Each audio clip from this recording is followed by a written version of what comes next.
Okay, so imagine the absolute worst betrayal you can think of inside a spy agency. It's not an enemy coming at you from the outside. No, the real threat is already on the inside. Today, we're diving deep into the incredible, untold story of how the CIA was forced to hunt one of its very own.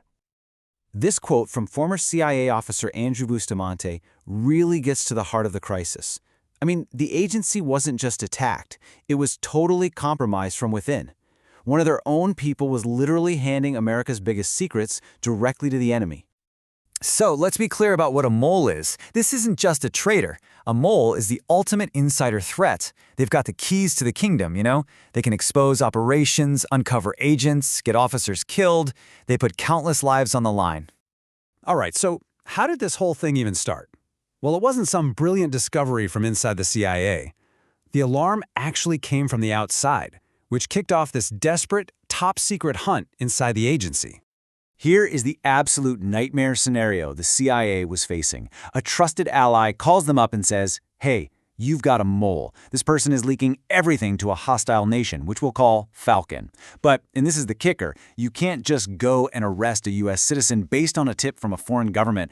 It just doesn't work that way. The CIA had to build a rock-solid legal case from scratch, all while knowing that every move they made was probably being watched by the very person they were trying to catch.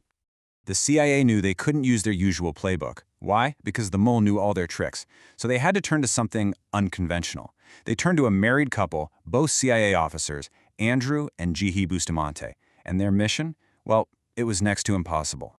What made them perfect for this was how their skills fit together.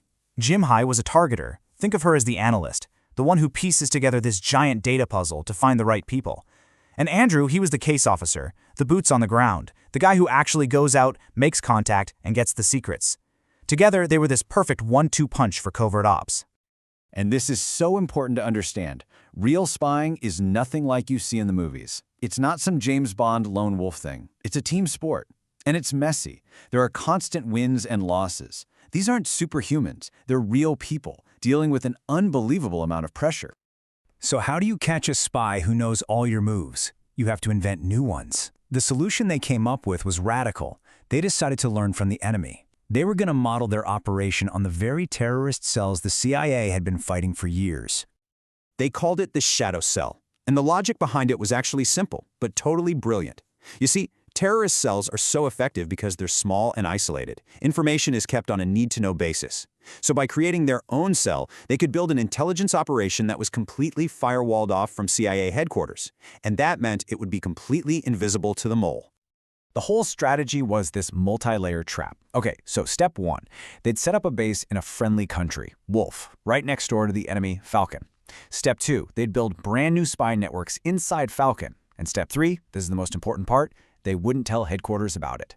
By starving the mole of any new information, they figured he'd get desperate. He'd start taking risks, asking the wrong questions, trying to access things he shouldn't, and that's how they catch him.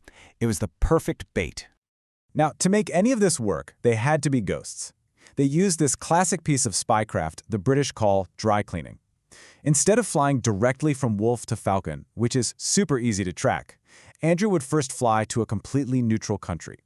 There, he would swap his entire identity. We're talking new name, new passport, the works.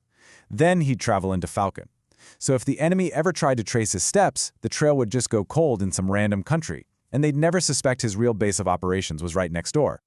So the plan is working. The shadow cell is getting good intel, and back at headquarters, the mole is starting to get nervous. But then, the whole operation is thrown into jeopardy.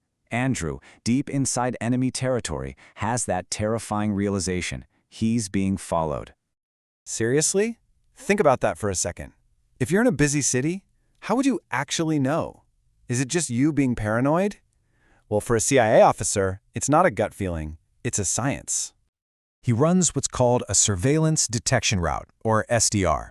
It's a very specific process. First, you suspect it. You see the same car one too many times. Then you confirm it. You follow a pre-planned, zigzagging route that's designed to make a tail stick out like a sore thumb. And sure enough, he confirms it's not just one car, it's a whole team. The second he knows that, the mission completely changes. He's no longer the hunter, he's the hunted. and his only job now is to gather intel on them before he even thinks about escaping.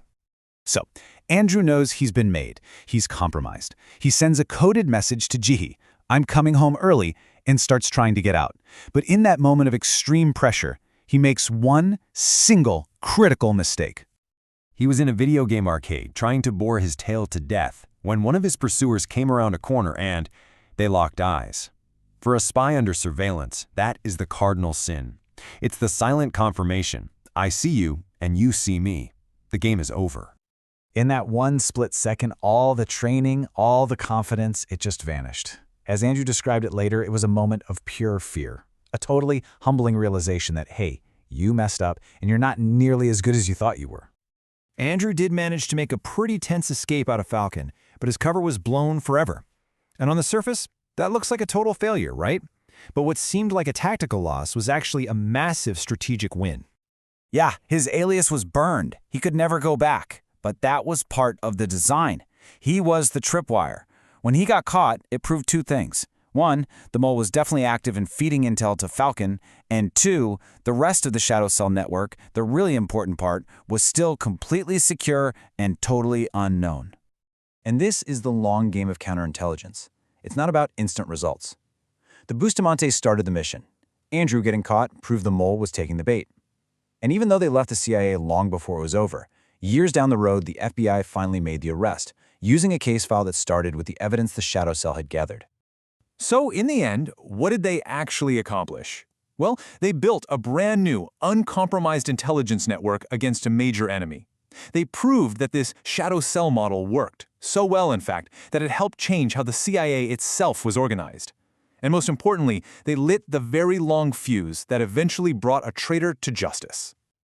When you think about it, the Shadow Cell's entire success was built on deception, all designed to trap one of their own. It really makes you wonder, in this world of secrets and lies, when your whole job is about manipulating trust, what does loyalty even mean? Is it loyalty to your country, to your agency, or is it just loyalty to that tiny, isolated team that you have to trust with your life?